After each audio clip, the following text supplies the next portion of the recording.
What is going on, guys? My name is Miles, and I have a Porsche behind me, and I'm in a well-lit establishment, and obviously, by all accounts, you should listen to me, and I'm a very successful person. Fact of the matter is, this actually isn't even my Porsche. It's actually a Cayman S. It's not even a 911. Really, I'm a failure, dude, if you think about it. And then, yeah, this isn't even my shop. Technically, I'm leasing it, so, you know, listen to me or not. Listen to me or not, whatever you feel. Largely, I have no idea what I'm doing. There's a camera sitting on a ladder. I don't even have a tripod. But let's get into it. I was watching a podcast, Alex Ramosi, obviously. You know what I'm saying? Your favorite podcaster's favorite podcaster. But I was listening to him and Chris Williamson talking about documentation. Him becoming a billionaire and documenting the entire journey. Like, imagine how cool that would be to see Jeff Bezos in his little office, his shitty little office, thinking about Amazon, talking about Amazon with 13 fucking views, and nobody gives a shit, and nobody believes in him, and everybody thinks it's stupid. And then boom, all of a sudden, he gets bigger and bigger and more successful, and his ideas come to fruition, his hard work manifests in real time.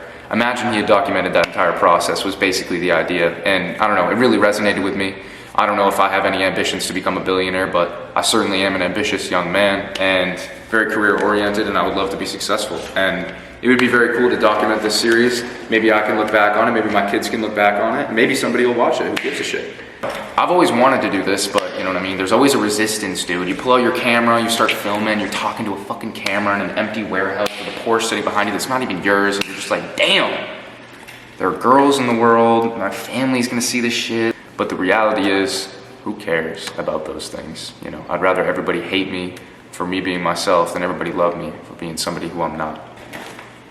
Like I said, my name's Miles. I own a detailing company, both mobile and shop-based here in New Hampshire.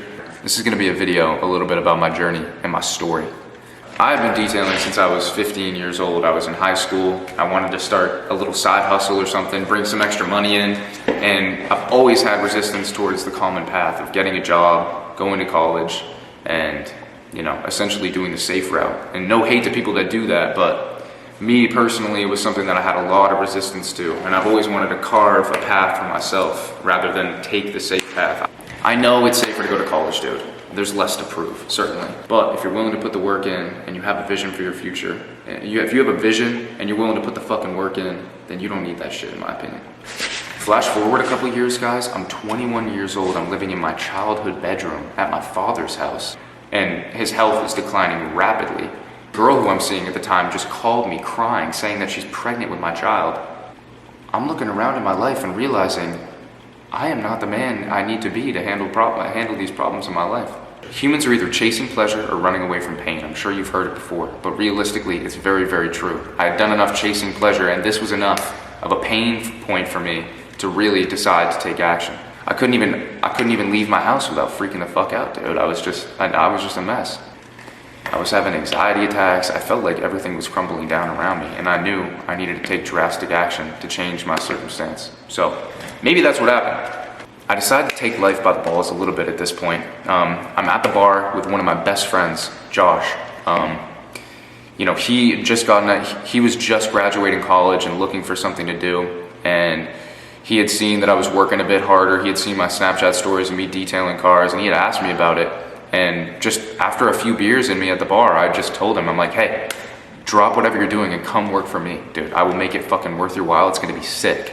Bear in mind, at this time, I had done like 4 or 5 cars a week. Really just coasted, dude.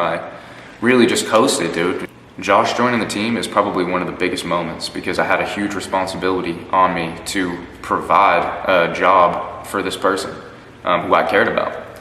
So me and him were getting after it every single day. We'd get up, we'd meet, and we'd go. We'd either detail cars, or if we didn't have cars on the schedule, we'd design websites. We'd do graphic design. We'd figure out ways to cold call customers. We'd even go and knock on doors and get customers that way. That was a large majority of that summer. But that summer, we ended up making $75,000 as a business.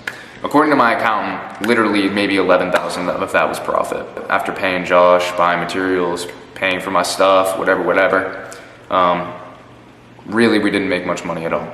realistically, it was a job for $75,000 with very minimal profit on that, and it was significantly more stressful than a normal job. Flash forward 2025, the next year, this year, we had gotten a shop space for the winter time. We literally made no money in the winter, but we did enough ceramic coatings to just kind of get by. And we started introducing ceramic coatings and offering that service now that we have a shop environment where we can control lighting, humidity, our environment, heating. And this was a huge moment for our business because we were able to generate work through advertising. We were able to generate work through online advertising for ceramic coatings. And these were more high-ticket jobs that were much harder work, but we could get them done, pump them out in the shop, and make money even in the wintertime. So we did that, barely kept the lights on. Sam joined the team, Troy joined the team, Noah joined the team, another Sam joined the team. I made $42,679 last month. Okay, so the year before we did $75,000 as a business. This year we're on pace to do $300,000 to $400,000. There's been so many mindset shifts along this journey that realistically, I would love to just document this, because a lot of times we get lost in the sauce and we don't just slow down and smell the roses. So that's exactly why I'm here. I'm here to document so you guys can see where my mindset's at, so I can look back and see where my mindset was at. Look, I ain't a fucking millionaire. It's not even my Porsche, it's a customer's. It's a Cayman S, it's not even a 911, okay? The walls aren't even painted yet. Okay, we have a long way to go, obviously, but that's why we're here, okay? I'm not afraid to work hard, I'm not afraid to put the time in, and realistically, failure is not a fucking option to me anymore. I'm trying to wake up every day, provide a shit ton of value to a lot of people, and make money the righteous way.